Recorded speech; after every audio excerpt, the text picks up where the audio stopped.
English Fairy Tales, Chapter 13, Jack and the Beanstalk. There was once upon a time a poor widow who had an only son named Jack, and a cow named Milky White.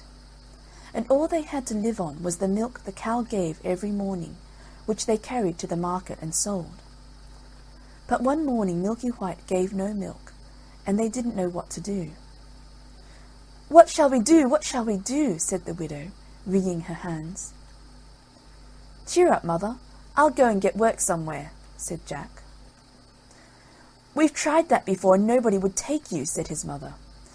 "We must sell Milky White, and with the money do something, start shop or something." "All right, mother," says Jack. "It's market day today, and I'll soon sell Milky White, and then we'll see what we can do."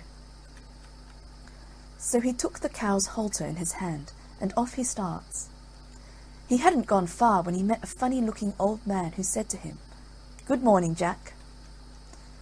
"Good morning to you," said Jack, and wondered how he knew his name. "Well, Jack, and where are you off to?" said the man. "I'm going to market to sell our cow here." "Oh, you look the proper sort of chap to sell cows," said the man. "I wonder if you know how many beans make 5. "2 in each hand and 1 in your mouth," says Jack, as sharp as a needle. "Right you are," said the man.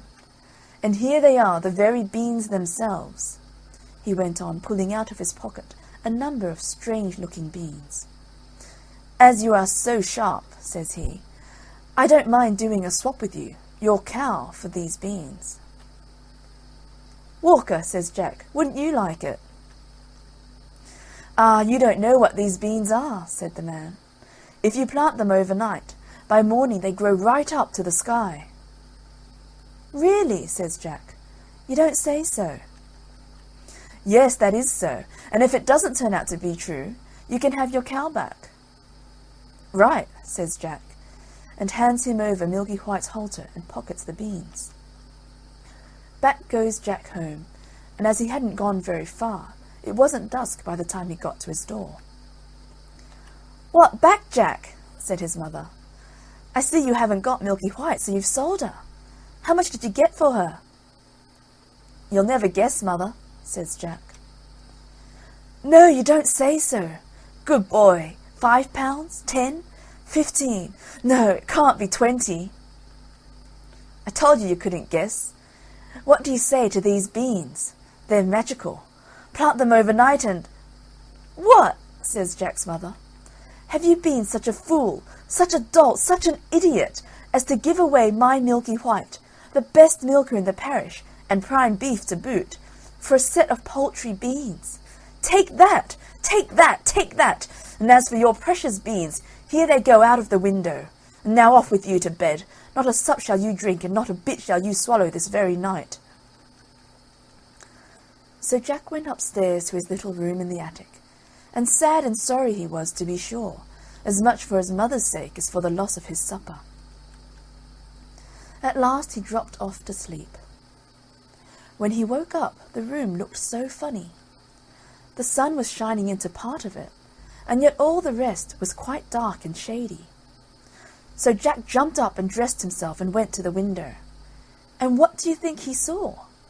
Why, the beans his mother had thrown out of the window into the garden had sprung up into a big beanstalk, which went up and up and up till it reached the sky. So the man spoke truth after all. The beanstalk grew up quite close past Jack's window, so all he had to do was to open it and give a jump onto the beanstalk, which was made like a big plaited ladder. So Jack climbed and he climbed and he climbed and he climbed and he climbed and he climbed and he climbed, till at last he reached the sky. And when he got there, he found a long, broad road going as straight as a dart. So he walked along and he walked along and he walked along, till he came to a great big tall house, and on the doorstep there was a great big tall woman. "Good morning, Mum," says Jack, quite polite-like. "Should you be so kind as to give me some breakfast?" For he hadn't had anything to eat, the night before, and was as hungry as a hunter. "It's breakfast you want, is it?" says the great big tall woman. "It's breakfast you'll be if you don't move off from here. My man is an ogre, and there's nothing he likes better than boys broiled on toast. You'd better be moving on, or he'll soon be coming." "Oh, please, Mum, do give me something to eat, Mum. I've had nothing to eat since yesterday morning, really and truly, Mum," says Jack. "I may as well be broiled as die of hunger." Well, the ogre's wife wasn't such a bad sort after all. So she took Jack into the kitchen and gave him a junk of bread and cheese and a jug of milk. But Jack hadn't half finished these when, thump, thump, thump, the whole house began to tremble with the noise of someone coming. "Goodness gracious me, it's my old man," said the ogre's wife. "What on earth shall I do? Here, come quick and jump in here." And she bundled Jack into the oven just as the ogre came in. He was a big one, to be sure. At his belt he had 3 calves strung up by the heels, and he unhooked them and threw them down on the table and said, "Here, wife, broil me a couple of these for breakfast." "Ah, what's this I smell?" "Fee, fi, fo, fum, I smell the blood of an Englishman. Be he alive or be he dead, I'll have his bones to grind my bread." "Nonsense, dear," said his wife. "You're dreaming. Or perhaps you smell the scraps of that little boy you liked so much for yesterday's dinner. Here, go you and have a wash and tidy up, and by the time you come back your breakfast will be ready for you." So the ogre went off, and Jack was just going to jump out of the oven and run off when the woman told him not. "Wait till he's asleep," says she. "He always has a snooze after breakfast." Well, the ogre had his breakfast, and after that he goes to a big chest and takes out of it a couple of bags of gold and sits down counting them, till at last his head began to nod, and he began to snore till the whole house shook again. Then Jack crept out on tiptoe from his oven, and as he was passing the ogre, he took one of the bags of gold under his arm, and off he pelters till he came to the beanstalk. And then he threw down the bag of gold, which of course fell into his mother's garden, and then he climbed down, till at last he got home, and told his mother, and showed her the gold, and said, "Well, mother, wasn't I right about the beans? They are really magical, you see." So they lived on the bag of gold for some time, but at last they came to the end of that, so Jack made up his mind to try his luck once more up at the top of the beanstalk. So one fine morning he got up early, and got onto the beanstalk, and he climbed, and he climbed, and he climbed, and he climbed, and he climbed, and he climbed, till at last he had got on the road again, and came to the great big tall house he had been to before. There, sure enough, was the great big tall woman a-standing on the doorstep. "Good morning, Mum," says Jack, as bold as brass. "Could you be so good as to give me something to eat?" "Go away, my boy," said the big tall woman, "or else my man will eat you up for breakfast. But aren't you the youngster who came here once before? Do you know, that very day, my man missed one of his bags of gold?" "That's strange, Mum," says Jack. "I dare say I could tell you something about that, but I'm so hungry I can't speak till I've had something to eat." Well, the big tall woman was that curious that she took him in and gave him something to eat. But he had scarcely began munching it, as slowly as he could, when, thump, thump, thump, they heard the giant's footstep, and his wife hid Jack away in the oven. All happened as it did before. In came the ogre as he did before, said, "Fee, fi, fo, fum," and had his breakfast of 3 broiled oxen. Then he said, "Wife, bring me the hen that lays the golden eggs." So she brought it, and the ogre said, "Lay," and it laid an egg all of gold. And then the ogre began to nod his head, and to snore till the house shook. Then Jack crept out of the oven on tiptoe, and caught hold of the golden hen, and was off before you could say Jack Robinson.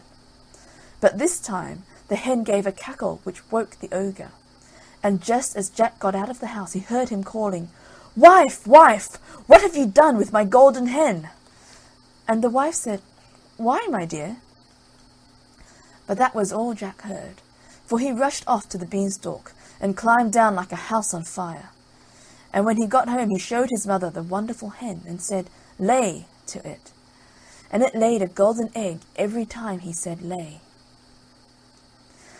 Well, Jack was not content, and it wasn't very long before he determined to have another try at his luck up there at the top of the beanstalk.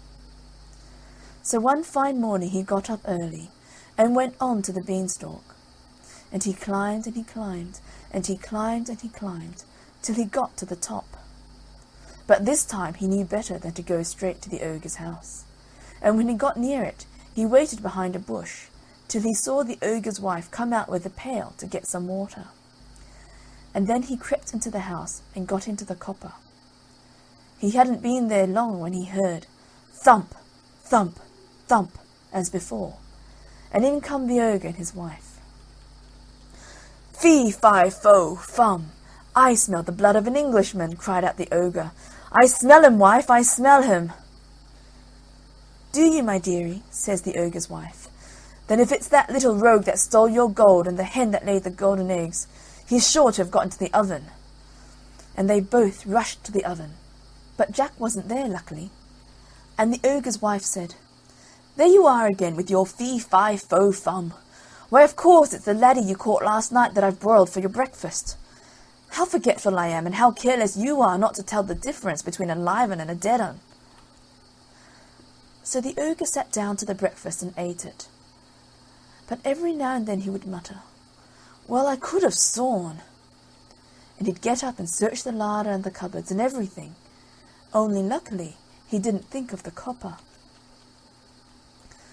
After breakfast was over, the ogre called out, "Wife, wife, bring me my golden harp." So she brought it and put it on the table before him. Then he said, "Sing." And the golden harp sang most beautifully, and it went on singing till the ogre fell asleep and commenced to snore like thunder. Then Jack lifted up the copper lid very quietly and got down like a mouse and crept on hands and knees till he got to the table, when he got up and caught hold of the golden harp and dashed with it towards the door. But the harp called out quite loud, "Master, master!" and the ogre woke up just in time to see Jack running off with his harp. Jack ran as fast as he could, and the ogre came rushing after, and would soon have caught him, only Jack had a start and dodged him a bit and knew where he was going. When he got to the beanstalk, the ogre was not more than 20 yards away, when suddenly he saw Jack disappear like. And when he got up to the end of the road, he saw Jack underneath climbing down for dear life. Well, the ogre didn't like trusting himself to such a ladder, and he stood and waited, so Jack got another start. But just then the harp cried out, "Master, master!" and the ogre swung himself down onto the beanstalk, which shook with his weight. Down climbs Jack, and after him climbed the ogre. By this time, Jack had climbed down and climbed down and climbed down till he was very nearly home. So he called out, "Mother, mother! Bring me an axe! Bring me an axe!" And his mother came rushing out with the axe in her hand.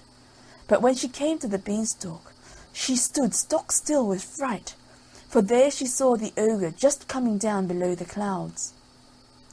But Jack jumped down and got hold of the axe and gave a chop at the beanstalk, which cut it half in two. The ogre felt the beanstalk shake and quiver, so he stopped to see what was the matter. Then Jack gave another chop with the axe, and the beanstalk was cut in two and began to topple over. Then the ogre fell down and broke his crown, and the beanstalk came toppling after. Then Jack showed his mother his golden harp, and what with showing that and selling the golden eggs, Jack and his mother became very rich, and he married a great princess, and they lived happy ever after. End of chapter 13. Jack and the Beanstalk.